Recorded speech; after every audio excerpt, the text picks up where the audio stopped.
ये बनाइए। तो निम्नलिखित देखना है, निम्नलिखित में से कौन सा एक ईसा पूर्व 6ठी शताब्दी के प्रारंभ में भारत का सर्वाधिक शक्तिशाली नगर राज्य था?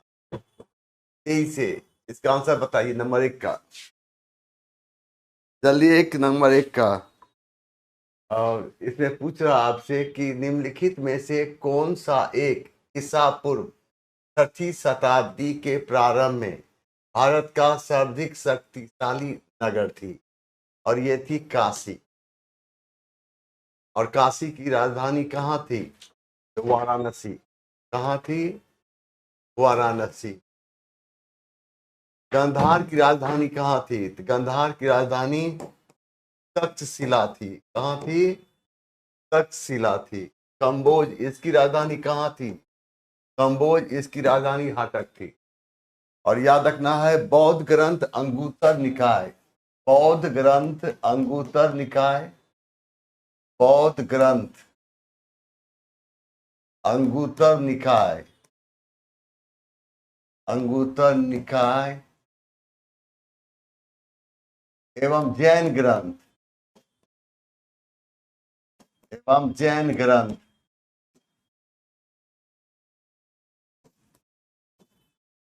भगवती सूत्र से हमें 16 महाजनपद के विषय में जानकारी मिलती है। हमें 16 महाजनपद के विषय में जानकारी मिलती है। याद रखिएगा, निम्नलिखित में से कौन सा एक ईसा पूर्व 6ठी शताब्दी के प्रारंभ में भारत का सर्वाधिक शक्तिशाली नगर राज्य थी? काशी। काशी की राजधानी कहाँ थी? वाराणसी। और गांधार की राजधानी कहाँ थी? तक्षशिला। कंबोज की राजधानी कहाँ थी? हाटक।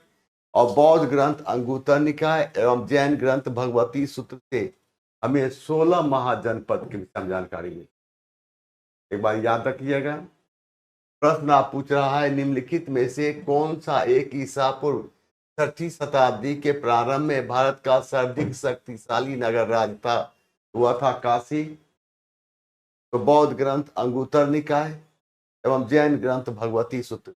कितने महाजनपद के विषय में जानकारी मिलती है? 16 महाजनपद के विषय में जानकारी मिलती है। सबसे शक्तिशाली, निम्नलिखित में से सबसे शक्तिशाली कौन था? काशी। काशी की राजधानी कहाँ थी? वाराणसी। गांधार की राजधानी तक्षशिला। कंबोज की राजधानी हाटक।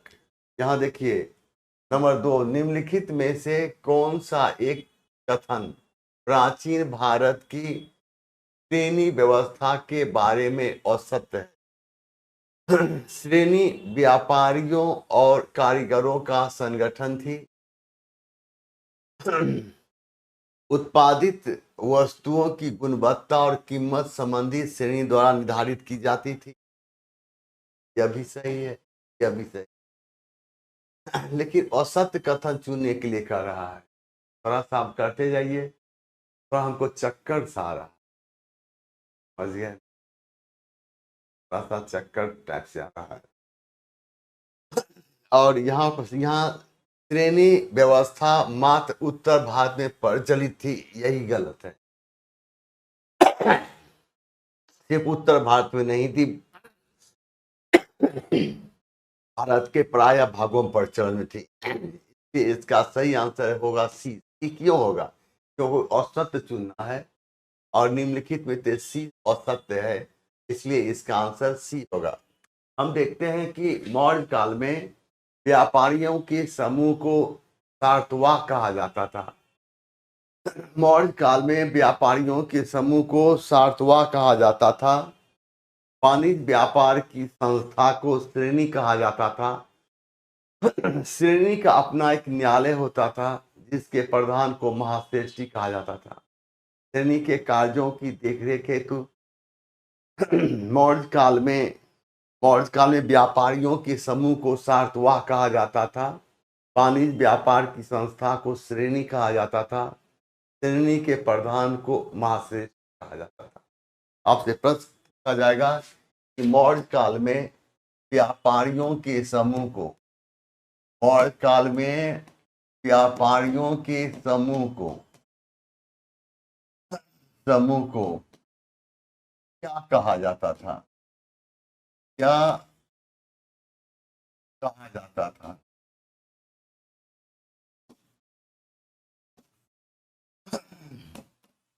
व्यापारियों के समूह को सार्थवाह कहा जाता था। सार्थवाह। वाणिज्य व्यापार की संस्था को क्या कहा जाता था?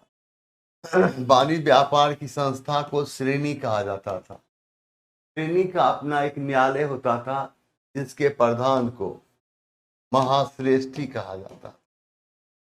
जिसके प्रधान को महाश्रेष्ठी कहा जाता। अब देखें यहाँ पर, निम्नलिखित में किसने प्रतिपादित किया कि भाग्य ही सब कुछ निर्धारित करता है, मनुष्य असमर्थ होता है? इसका सही आंसर होगा आजीवक संप्रदाय। किया था आजीवक। आजीवक संप्रदाय की स्थापना मोगलीपुत्र गोसाल ने किया था। अशोक की बात करते हैं तो मोगलीपुत्र अशोक की जब हम बात करते हैं तो बराबर एवं नागार्जुनी गुफा और बिहार के जहानाबाद जिले में बराबर पहाड़ी में अशोक ने एक एक गुफा का निर्माण कराया। एक गुफा का निर्माण बराबर पहाड़ी में अशोक ने एक एक गुफा का निर्माण कराया था। कौन कौन? सुदामा गुफा, सुदामा गुफा, सुदामा गुफा, विश्व झोपड़ी गुफा, विश्व झोपड़ी गुफा। यहाँ देखें, कर्ण एवं चौपर गुफा।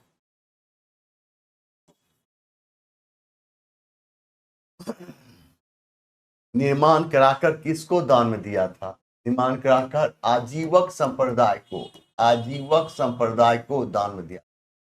आजीवक संप्रदाय को दान में दिया था।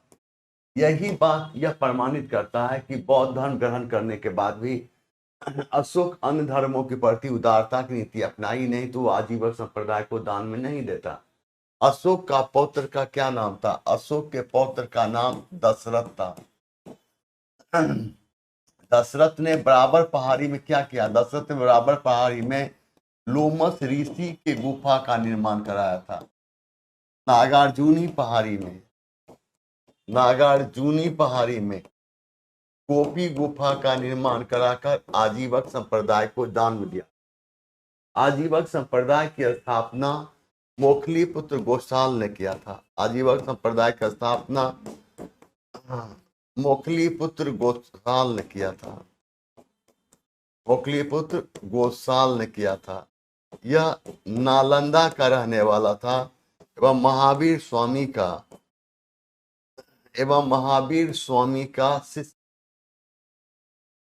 महावीर स्वामी के जैन धर्म से अलग होकर एक नया धर्म चलाया था, जिसका नाम था आजीवक संप्रदाय। जिसका नाम था आजीवक संप्रदाय। जैन धर्म की बात करते हैं। जैन, यहाँ पर हम देखते हैं कि महावीर स्वामी ने अपना उपदेश प्राकृत भाषा में दिया था। जैन साहित्य को क्या कहा जाता था? जैन साहित्य को आगम कहा जाता था। महात्मा बुद्ध अपना उपदेश पाली भाषा में दिया था। बौद्ध धर्म के अधिकांश ग्रंथ अर्ध मगधी भाषा में लिखे गए थे। यहाँ आप देखिए, निम्नलिखित स्तूप शब्द कहाँ मिलते हैं? सर्वप्रथम स्तूप शब्द कहाँ मिलते हैं?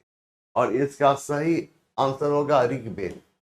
महात्मा बुद्ध के जलाने के बाद उनकी राख पर जिस इमारत का निर्माण किया गया उसे स्तूप कहा गया। स्तूप का सबसे प्राचीन धारण ऋग्वेद से मिलता है। ऋग्वेद में कितने? ऋग्वेद में 10 मंडल। ऋग्वेद में 10 मंडल एवं 1028 सूक्त हैं। ऋग्वेद के दूसरे से 7वें मंडल को सबसे प्राचीन मंडल कहा गया है। सबसे प्राचीन मंडल कहा गया है। हम देखते हैं जातक कथा क्या है। ये एक बौद्ध ग्रंथ है। जातक कथा एक बौद्ध ग्रंथ है और इसमें महात्मा बुद्ध के पूर्व जन्म की, महात्मा बुद्ध के पूर्व जन्म की घटना के विषय में जानकारी मिलती। जातक कथा का संबंध किस धर्म से है? जातक कथा का संबंध महायान धर्म से, महायान धर्म से है। अर्थशास्त्र की रचना किसने किया था? चाणक्य ने। चाणक्य को इतिहास में किस नाम जानते हैं? कौटिल्य। कौटिल्य एवं विष्णुगुप्त के नाम से जानते हैं। विष्णुगुप्त। चाणक्य ने कौन सी पुस्तक की रचना की थी? अर्थशास्त्र जैसी, अर्थशास्त्र जैसी। और इस पुस्तक का संबंध किससे है? इस पुस्तक का संबंध राजनीति से। चाणक्य की रचना अर्थशास्त्र की। मैकियावेली की रचना, मैकियावेली की रचना, मैकियावेली की रचना द प्रिंस से की गई है। मैकियावेली की रचना द प्रिंस से की। आगे बढ़े, कोई दिक्कत है? सीधे बोलना। आशुतोष कुमार साहब, कहीं कोई दिक्कत है? बोलिए। तबियत खराब थी इसलिए क्लास आपका डिस्टर्ब था। ये आपका क्लास डिस्टर्ब था। वॉल्यूम कम है क्या? वॉल्यूम ये बढ़ता नहीं है, ये फुल वॉल्यूम रहता है, फिर भी हम ऊपर कर लेते हैं। अब देखिए यहाँ पर आवाज अब मिला लीजिए, आवाज कोई गलत तो नहीं। अब देखिए यहाँ पर अशोक के जो प्रमुख शिलालेख संगम राज्य के विषय में हमें बताते हैं, उनमें सम्मिलित हैं। कौन? तो दूसरा और 13वां शिलालेख। और दूसरा और 13वां शिलालेख से तो यहाँ पर किसको, तो देखिए यहाँ पर चोल, पांड्य एवं सत्य पुत्र के विषय में जानकारी मिली। संगम सत्य पुत्र के विषय में जानकारी मिलती है। और इस क्षेत्र में अशोक ने धम महामात्र नामक अधिकारी नियुक्त किया था। प्रश्न पूछ रहा है आपको कि अशोक के जो प्रमुख शिलालेख संगम राज्य के विषय में हमें बताते हैं, उनमें सम्मिलित कौन है? तो दूसरा और 13वां शिलालेख। दूसरा और 13वां शिलालेख। और इस अभिलेख के बारे में हमें जानकारी क्या मिलती है? इस अभिलेख के बारे में हमें जानकारी क्या मिलती है? अशोक चोल, पांड्य एवं सत्य पुत्र के विषय में। चोल, पांड्य एवं सत्य पुत्र के विषय में। अशोक की जब हम बात करते हैं तो मौर्य काल में स्तंभों का निर्माण होना सबसे महत्वपूर्ण कलाकृति मानी जाती थी। मौर्य काल में स्तंभों के निर्माण हेतु पत्थर उत्तर प्रदेश के चुनार नामक स्थान से मंगाए जाते थे। अशोक के अभिलेख में लिपि के रूप में सबसे अधिक ब्राह्मी लिपि का प्रयोग किया गया है, तो भाषा के रूप में सबसे अधिक प्राकृत भाषा का प्रयोग किया गया है। अशोक के अभिलेख के बारे में सर्वप्रथम पता 1750 ईस्वी में टी पेंथेरन लगाया था। अशोक के अभिलेख को सर्वप्रथम 1837 ईस्वी में अंग्रेज जेम्स प्रिंसेप ने पढ़ा था। अंग्रेज जेम्स प्रिंसेप ने पढ़ा था। यहाँ पे अशोक के अभिलेखों की बात करते हैं। अशोक के अभिलेखों में सबसे अधिक ब्राह्मी लिपि का प्रयोग किया गया है। भाषा के रूप में किस भाषा का प्रयोग किया है? प्राकृत भाषा के। अशोक के अभिलेख के बारे में पता किसने लगाया था? 1750 ईस्वी में टेलर ने लगाया था। अशोक के अभिलेख को सर्वप्रथम 1837 ईस्वी में कौन पढ़ा था? अंग्रेज जेम्स प्रिंसेप ने पढ़ा था। प्रिंसेप्स ने पढ़ा था। मौर्य काल में स्तंभों का निर्माण होना सबसे महत्वपूर्ण सबसे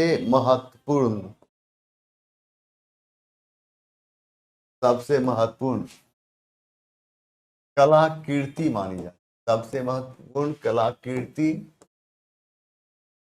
मानी जाती।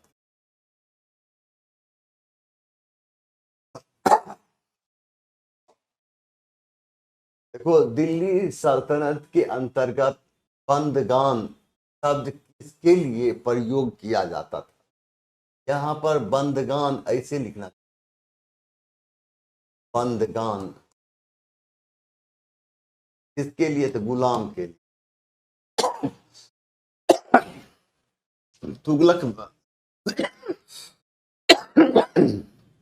तुगलक वंश के शासक फिरोज शाह तुगलक ने गरीब विधवा मुस्लिम महिला को आर्थिक सहायता देने एवं गरीब मुस्लिम लड़की को शादी कराने के उद्देश्य से दीवान खैरात नामक विभाग किया। दीवान ए खैरात, दीवान ए खैरात जैसे विभाग की स्थापना की। फिरोज शाह तुगलक ने गरीब विधवा मुस्लिम महिला को आर्थिक सहायता देने एवं गरीब मुस्लिम लड़की को शादी कराने के उद्देश्य से दीवान ए खैरात जैसे विभाग की स्थापना की। फिरोज शाह तुगलक को दासों का बहुत शौक था और फिरोज शाह तुगलक के दरबार में दासों की संख्या सबसे अधिक थी। फिरोज शाह तुगलक ने दासों की देखभाल हेतु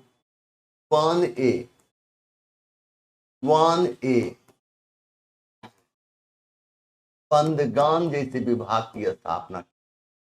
फिरोज शाह तुगलक ने गरीबियों को निःशुल्क चिकित्सा सुविधा उपलब्ध कराने के उद्देश्य से दारुल सफा जैसे विभाग की स्थापना की। यहाँ देखिए, अलाउद्दीन खिलजी ने अपने सैनिकों के लिए सीरी नामक एक नया गैरिसन शहर बनवाया। वह क्या, किस जगह पर था? यह है फिरोज शाह तुगलक के शासनकाल में सबसे अधिक मंगोल आक्रमण हुए और मंगोल आक्रमण से रक्षा हेतु फिरोज शाह तुगलक ने दिल्ली में सीरी नामक किला का निर्माण कराकर इसे अपनी राजधानी बताया था, इसे अपनी राजधानी बनाया था। पूछेगा, दिल्ली सल्तनत के किस शासन के शासनकाल में मंगोलों का सबसे अधिक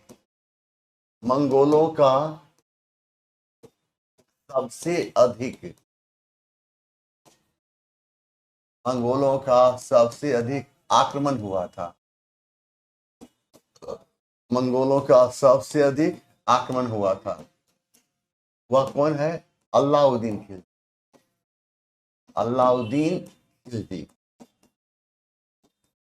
अलाउद्दीन खिलजी ने कहा दिल्ली में सीरी नामक किला का निर्माण कराकर, सीरी नामक किला का निर्माण कराकर इसे अपनी राजधानी बनाया था।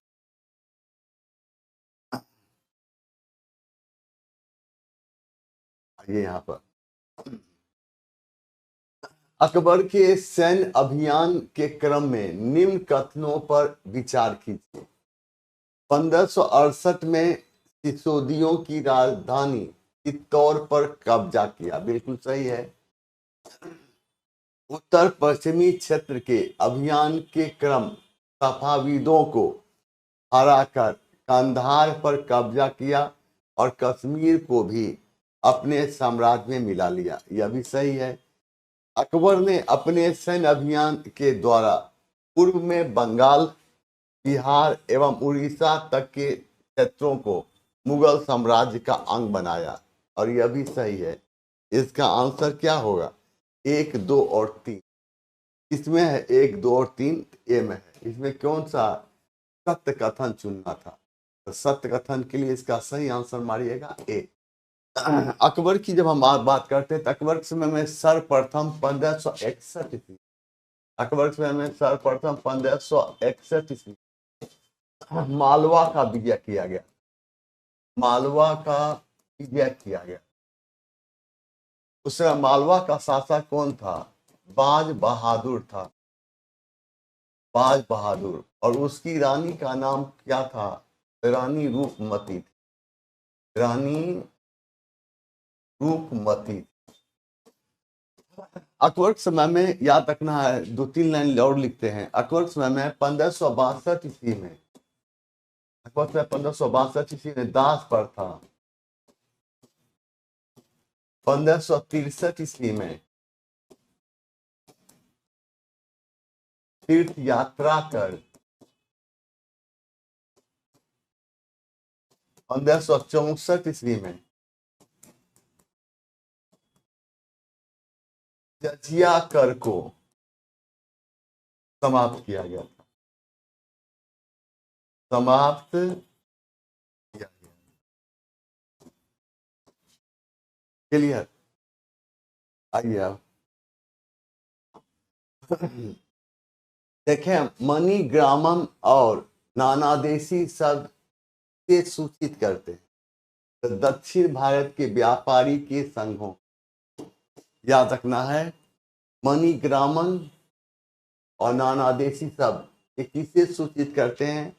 दक्षिण भारत के व्यापारी संघों को। याद रखना, यहाँ पर इसको लिख देते हैं, इसको भी याद रखें, लिखा हुआ याद हो जाता है। मणिग्रामम, मणिग्रामम एवं नानादेशी का संबंध है। का संबंध है किससे? दक्षिण भारत के व्यापार संघों से।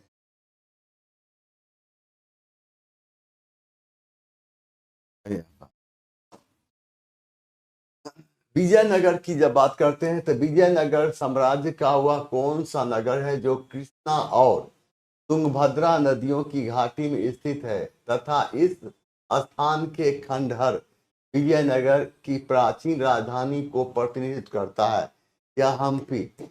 विजयनगर साम्राज्य की पहली राजधानी हम्पी थी। यह वर्तमान समय में कर्नाटक के बेलारी जिले में, कर्नाटक के बेलारी जिले में स्थित है। वर्तमान समय में कर्नाटक के बेलारी जिले में स्थित है। बीजापुर वर्तमान समय में कर्नाटक में स्थित है।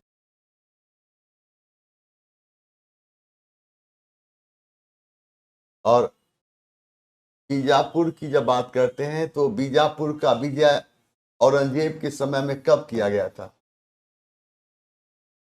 औरंगजेब समय में 1686 ईस्वी में। औरंगजेब समय में गोलकुंडा का विजय कब किया गया था?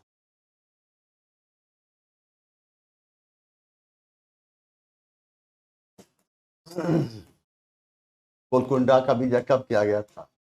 1687 ईस्वी में। बीजापुर 1686, गोलकुंडा 1687। दो डेट को याद रखिएगा। देखिए यहाँ पर चार्टर अधिनियम 1813 भारत के निम्नलिखित महत्वपूर्ण समझे जाने का निम्नलिखित में से कौन सा एक कारण है? इसने ईसाई मिशनरियों द्वारा भारत में प्रचार पर रोक लाई। गलत है, प्रचार पर रोक नहीं लगाई। यानी इसके तहत ईसाई मिशनरियों को इसके तहत ईसाई मिशनरियों को भारत आने, ईसाई धर्म के प्रचार करने का अधिकार दिया। समझ गए? ये गलत है।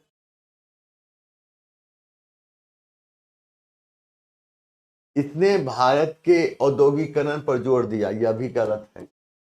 इसके द्वारा भारतीयों की शिक्षा के लिए वित्तीय प्रावधान किया गया, बिल्कुल सही है। 1813 के एक्ट के तहत, 1813 के एक्ट के तहत भारतीयों की शिक्षा पर, भारतीयों की इच्छा पर प्रतिवर्ष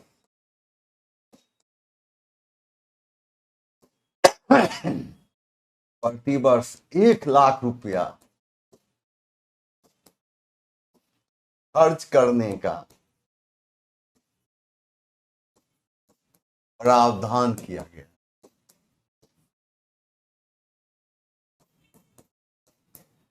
नंबर 1। नंबर 2 में क्या, ईस्ट इंडिया कंपनी के ईस्ट इंडिया कंपनी के व्यापारिक व्यापारिक अधिकार में व्यापारिक अधिकार में कटौती की गई।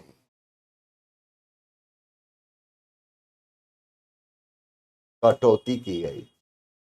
नंबर 3, ईसाइयों को भारत आने ईसाइयों को भारत आने एवं अपने धर्म के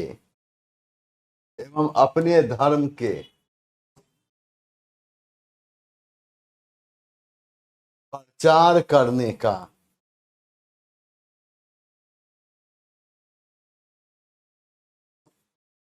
अधिकार दिया गया। क्लियर है? आइए देखिए, निम्नलिखित में से किन समाचार पत्रों ने भारतीय स्वतंत्रता संग्राम के काल में क्रांतिकारी आतंकवाद की वकालत की? संध्या, युगांतर, काल, तीनों। तो इसलिए इसका आंसर कौन होगा? 1, 2 और 3 याद रहेगा ना?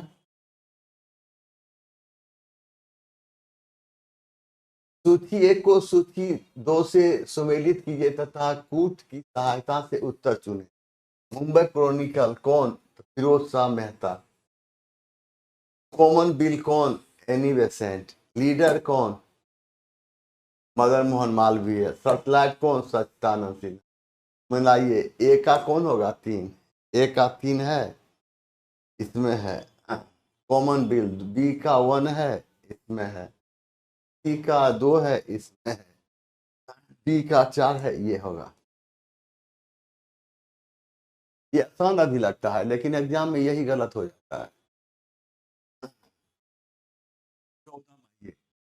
निम्नलिखित में से कौन 1939 में Bharat Praja Mandal all Indian state people's conference के अध्यक्ष थे? जवाहरलाल नेहरू। कब से कब तक? 1939 से लेकर 1946।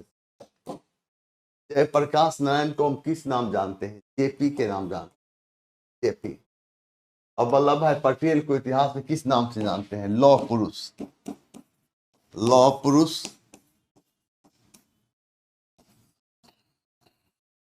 एवं भारत के बिस्मार्क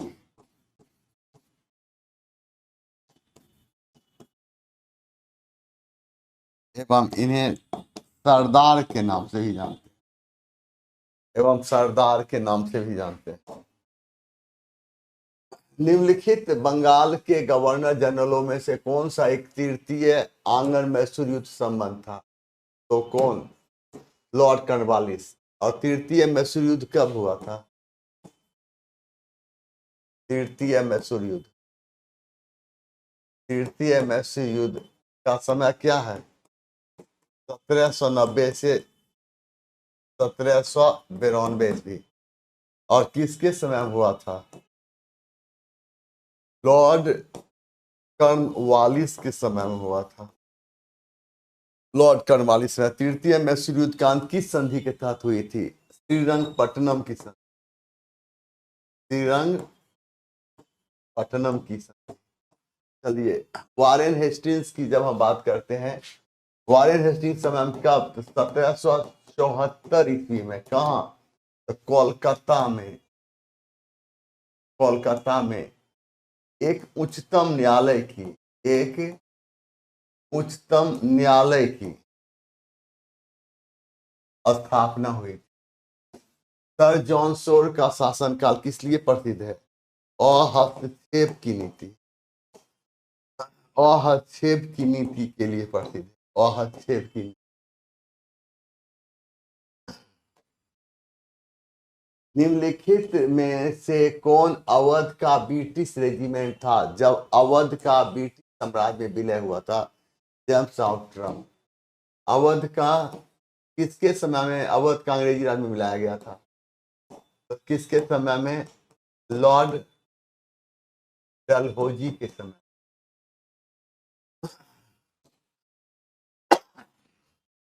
अवध को कब? 1856 ईस्वी में। किस आधार पर?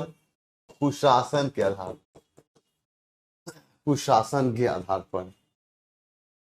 और सलीमन किसके समय में? लॉर्ड विलियम बेंटिंग के समय में। लॉर्ड विलियम बेंटिंग के समय में। लॉर्ड विलियम बेंटिंग के समय में 1830 ईस्वी में ठगी प्रथा को ठगी प्रथा को समाप्त किया।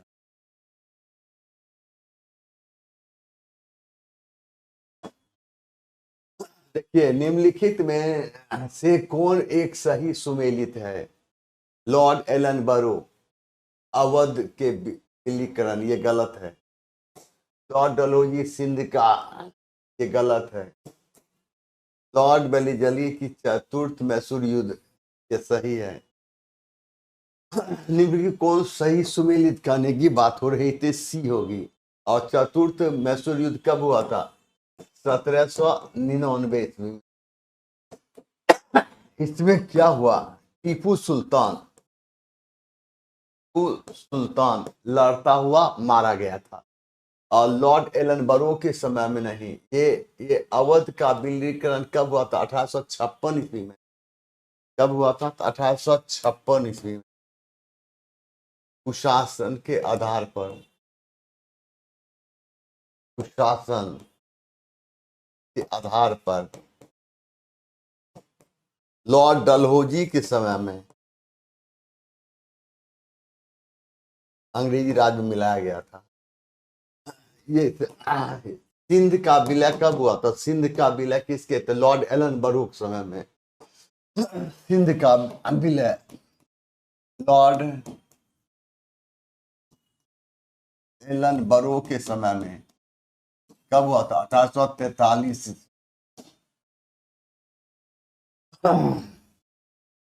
आइए यहाँ।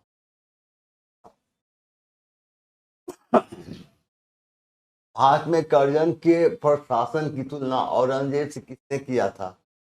तो बीजी तिलक ने किया था, यानी गोपाल कृष्ण गोखले ने किया था। लॉर्ड कर्जन की तुलना औरंगजेब से गोपाल कृष्ण गोखले ने किया था। बाल गंगाधर तिलक की जब हम बात करते हैं, इन्होंने 1893 ईस्वी में महाराष्ट्र की धरती पर, महाराष्ट्र की धरती पर क्यों? तो गणेश महोत्सव प्रारंभ किया। तो 1895 ईस्वी में महाराष्ट्र की धरती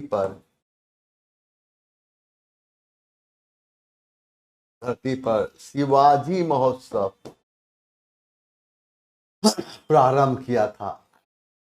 दादा भाई नेरोजी को बात करते हैं कि सब्जेक्ट ज्ञाता थे, बहुत बड़ा अर्थशास्त्री थे।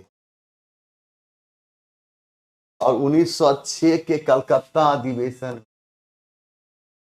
1906 के कलकत्ता अधिवेशन में इन्होंने सर्वप्रथम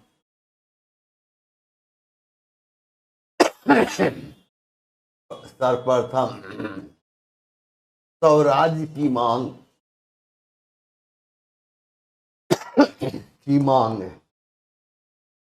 स्वराज की मांग प्रस्तुत की।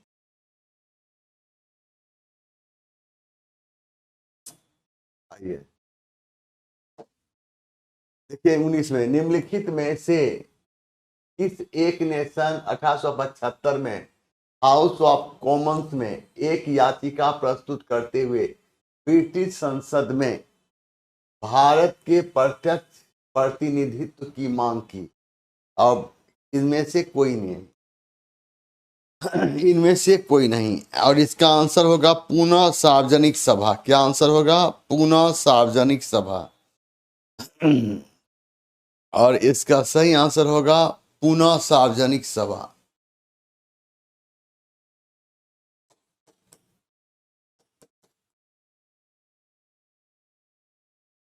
पुनः सार्वजनिक सभा। दक्कन, अब देखिए यहाँ पर दक्कन एजुकेशन सोसाइटी की स्थापना कब हुई थी? 1884 ईस्वी में। और कौन किया था? महादेव गोविंद रानाडे।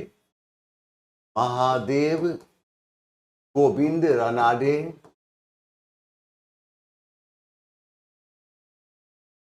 और द इंडियन एसोसिएशन की स्थापना 1876 ईस्वी में कौन किया था? सुरेंद्र नाथ बनर्जी एवं आनंद मोहन बोस। कहाँ किया था? बंगाल में। मद्रास महाजन सभा की स्थापना कब हुई थी? तो 1884 ईस्वी में। किसने किया था? M B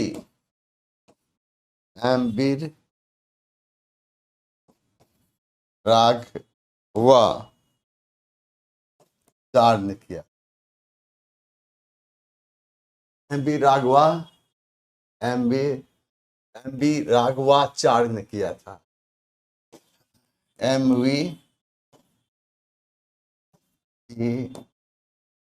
Raghavacharya.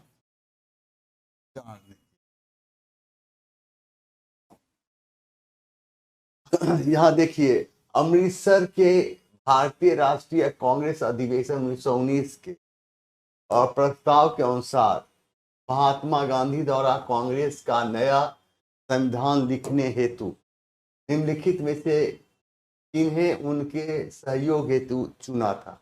इसका कहीं क्या आंसर हो जाए? इसका सही आंसर क्या होगा ये बताइए। NC कलेकर और IB सेन। इसका सही आंसर क्या होगा? 2 और 4। 2 4 कौन है? तो ये बीजी तिलक की बात करते हैं। बीजी तिलक ने 1897 ईस्वी में और अंग्रेज विरुद्ध की अपनी पत्रिका केसरी में अंग्रेज विरोधी बात लिखने के कारण इन्हें 18 मास के कठोर कारावास की सजा दी गई। कठोर कारावास सजा दी गई थी। CR दास को किस नाम जानते हैं? देश बंधु के। CR दास को हम देश बंधु के नाम जानते हैं। तो याद रखना CF एंड्रयूज को, CF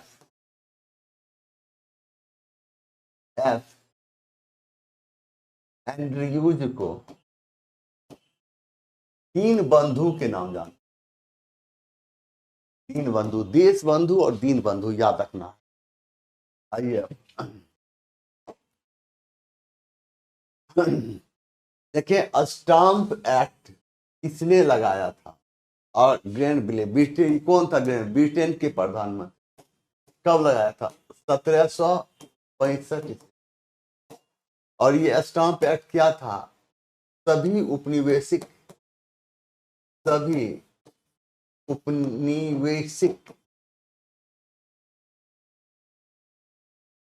कागजों पर 1765 में लगाया गया अमेरिकी स्वतंत्रता संग्राम के समय। तो अमेरिकी स्वतंत्रता संग्राम के समय इस एक्ट का विरोध के लिए अमेरिकी स्वतंत्रता संग्राम समय इस एक्ट का विरोध करने के लिए स्वतंत्रता के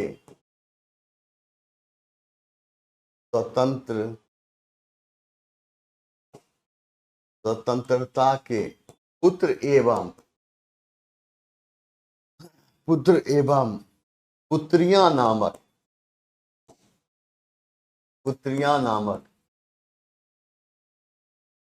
दो संस्था का गठन किया गया।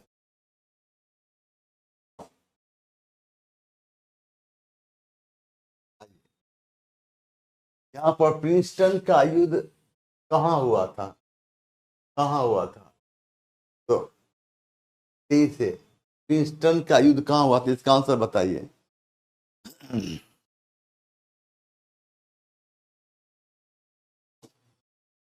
कहाँ हुआ था?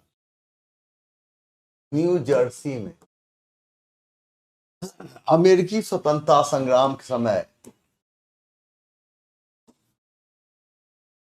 अमेरिकी स्वतंत्रता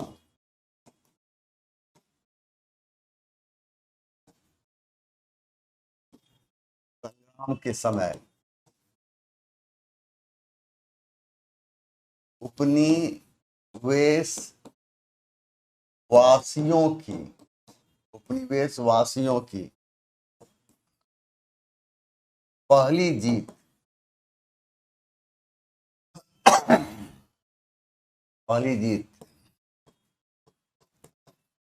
प्रिंसटन की लड़ाई में हुई थी। और यह लड़ाई कब हुई थी? 3 जनवरी 1777। जिसमें क्या हुआ था? जिसमें उपनिवेशवासियों की जीत हुई थी। क्लियर है?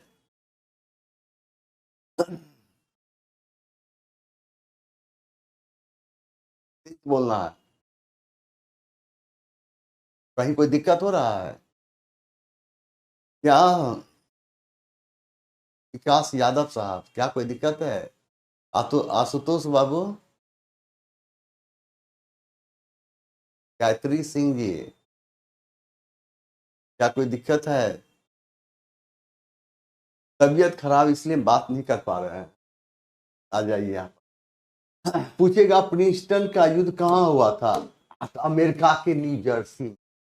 तो याद रखना है कि अमेरिकी स्वतंत्रता संग्राम समय उपनिवेशवासियों की पहली जीत प्रिंसटन की युद्ध में हुई। और यह लड़ाई कब हुई? 3 जनवरी 1777 को। कहाँ? न्यू जर्सी में, जिसमें उपनिवेशवासियों की। क्लियर?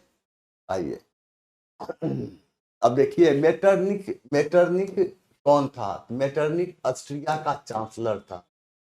और याद रखना, जर्मनी एवं इटली के एकीकरण में सबसे बड़ा बाधक कौन था? ऑस्ट्रिया था। सबसे बड़ा बाधक ऑस्ट्रिया। पूछेगा जर्मनी और इटली के एकीकरण में सबसे बड़ा बाधक कौन था? ऑस्ट्रिया। जर्मनी के एकीकरण का श्रेय किसको जाता है? बिस्मार्क को। इटली के एकीकरण का श्रेय किसको जाता है? मैजनी, गैरिबाल्डी एवं काउंट द काबुल को जाता। देखिए, प्रथम विश्व युद्ध में सबसे बाद में कौन सा राष्ट्र सम्मिलित हुआ था?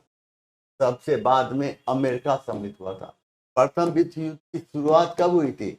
1 सितंबर और 1914 ईस्वी। प्रथम विश्व युद्ध की समाप्ति कब हुई थी? 2 सितंबर 1918। ये दो लाइन को याद रखना। गुप्त संधियों की प्रथा किसने शुरू किया था? मिसबार्क ने शुरू। कब शुरू किया था? 1887। हिटलर हिटलर की आत्मकथा का क्या नाम था? Mean camp.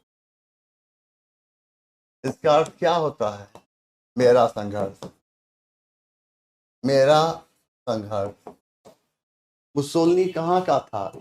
इटली का रहने वाला। इतिहास हम किस नाम जानते हैं?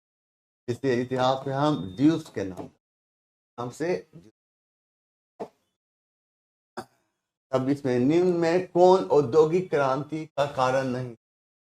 तो कौन था? धर्म सुधार आंदोलन नहीं था। और कृषि क्रांति का समय कहाँ हुआ था? इंग्लैंड में। कब? 1690 से 1700 ईस्वी। औद्योगिक क्रांति कहाँ से हुई थी सर्वप्रथम पूरे विश्व में? अमेरिका।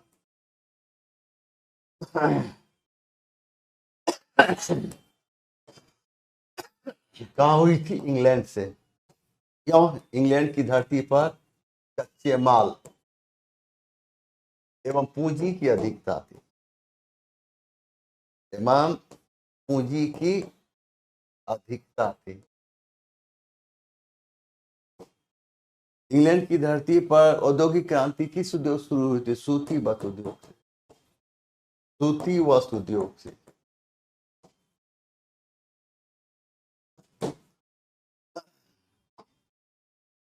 सत्ता के 1932 ईस्वी में जेनेवा में आयोजित राष्ट्र संघ के 30 सम्मेलन में किस देश ने भाग नहीं लिया? जर्मनी ने भाग नहीं लिया। पूछेगा आपसे, क्या पूछेगा कि राष्ट्र संघ के, पूछेगा आपसे राष्ट्र संघ के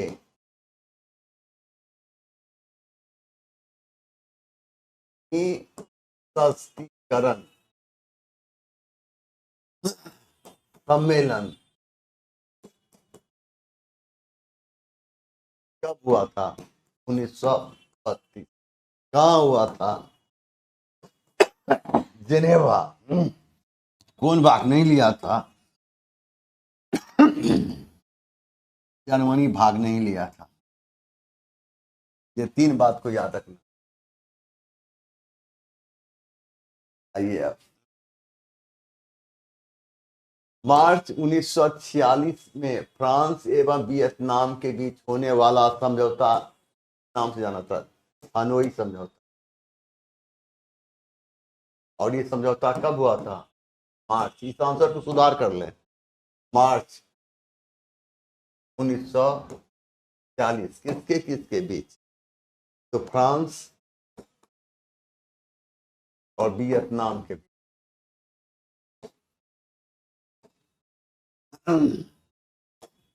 और पेरिस समझौता कब हुआ था?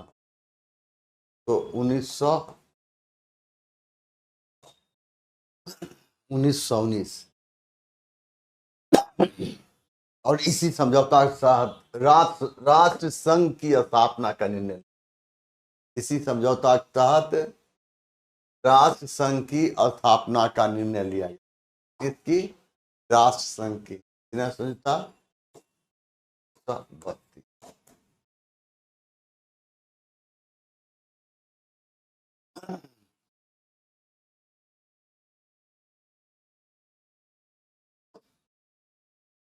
1914 से पहले तक रूस में राजनीतिक दलों का क्या दर्जा थी? गैर कानूनी। रूसी क्रांति कब हुई थी? 1917 में। कहाँ हुई थी? रूस में। इसे क्या कहते हैं? बोल्शेविक क्रांति। रूस के शासक को क्या कहा जाता था? जार। 1917 की रूसी क्रांति किसके समय में? जार निकोलस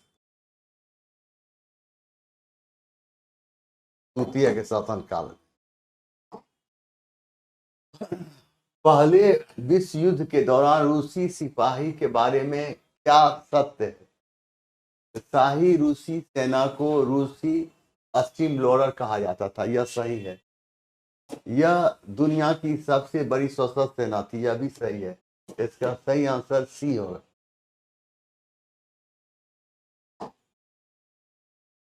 देखिए यहाँ पर कण्व वंश के उपरांत पाटलिपुत्र पर कुछ समय के लिए इस वंश के राजाओं ने शासन किया था, और इसका मित्र राजवंश। किस राजवंश? मित्र राजवंश।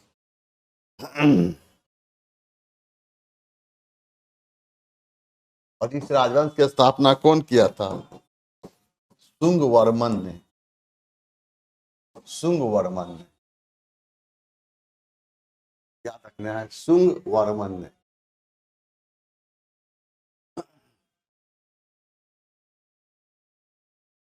राजगिरी में स्थित जरासंध की बैठक का निर्माण किस काल में हुआ था? गुप्त काल में हुआ। किस काल में? गुप्त काल में। मौर्य काल में सरकारी भूमि को क्या कहा जाता था? तो सीता भूमि कहा जाता था। सीता भूमि। सीता भूमि से जो आय होती थी क्या कहा जाता था? उसे सीता कहा जाता था। और सीता भूमि की देख रेख करने प्रधान अधिकारी क्या कहा जाता था? सीता अध्यक्ष कहा जाता था। सीता अध्यक्ष। पाल राजवंश कहां पर शासन करता था? बंगाल एवं बिहार में। बंगाल एवं बिहार में पाल राजवंश की स्थापना कौन किया था? गोपाल। गोपाल ने नालंदा में एक बौद्ध विहार का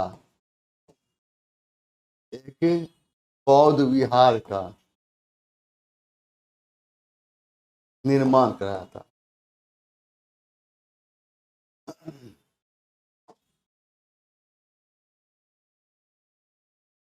तुगलक काल में बिहार के प्रांतपति पद पर आसीन रहे कौन? तो मालिक बया मजदूर मुल्क। इसका सही आंसर सी होगा। भोजपुर में उज्जैनिया वंश का संस्थापक था कौन था? तो संतन सिंह।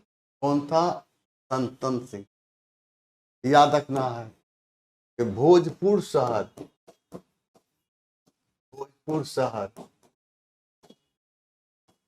का निर्माण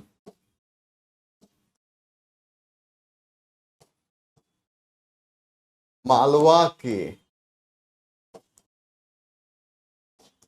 परमार वंश के शासक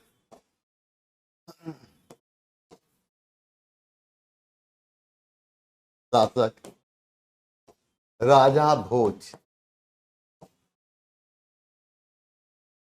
याद में किया गया। राजा भोज की याद किया। 1.5 के अधीन बिहार में कितनी सरकारें थी? 7 नहीं, 47 थी। 47 सरकारें थी। आइए, शेरशाह का वास्तविक नाम क्या था? फरीद। पिता का नाम क्या था? हसन सूर। शेरशाह का अंतिम विजय क्या था? 1545। कौन सा विजय था? कालिंजर का। कालिंजर का विजय।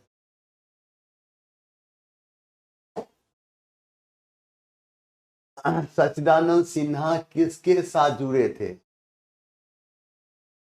इनमें से कोई नहीं। इनमें से कोई नहीं।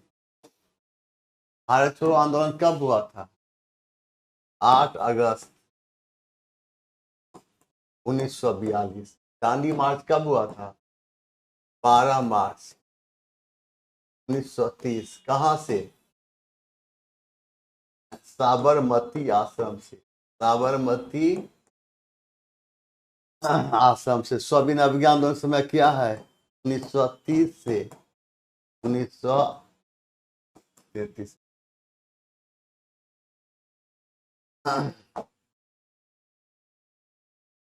कहाँ खुशहाल सिंह के नेतृत्व में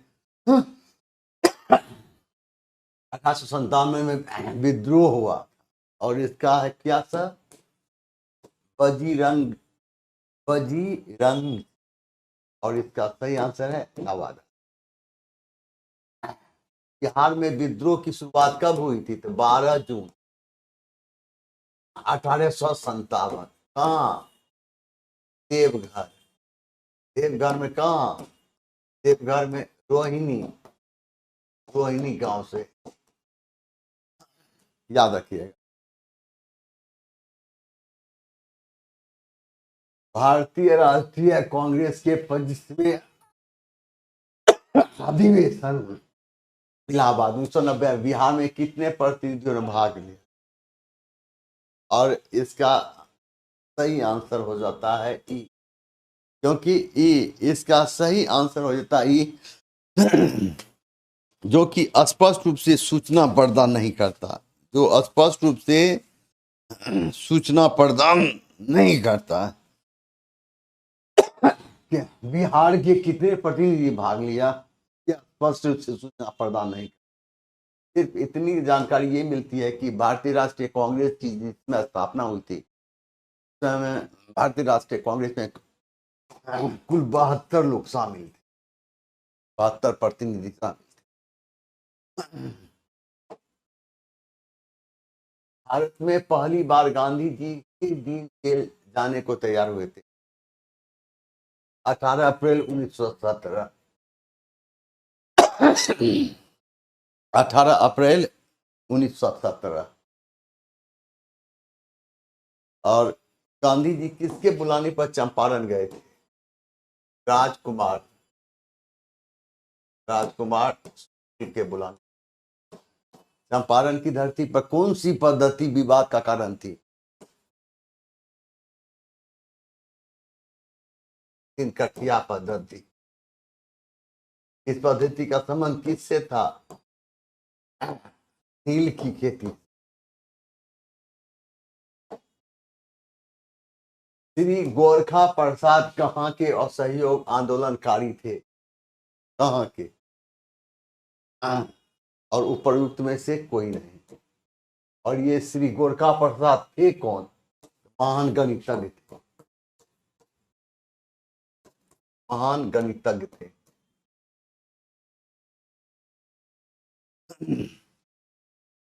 ठीक है, आज का सफर यहीं तक रहता है। अगर तबीयत सही रही तो कल भी फिर हम आपका डिस्कशन लेंगे। आज यहीं तक रहने देते हैं।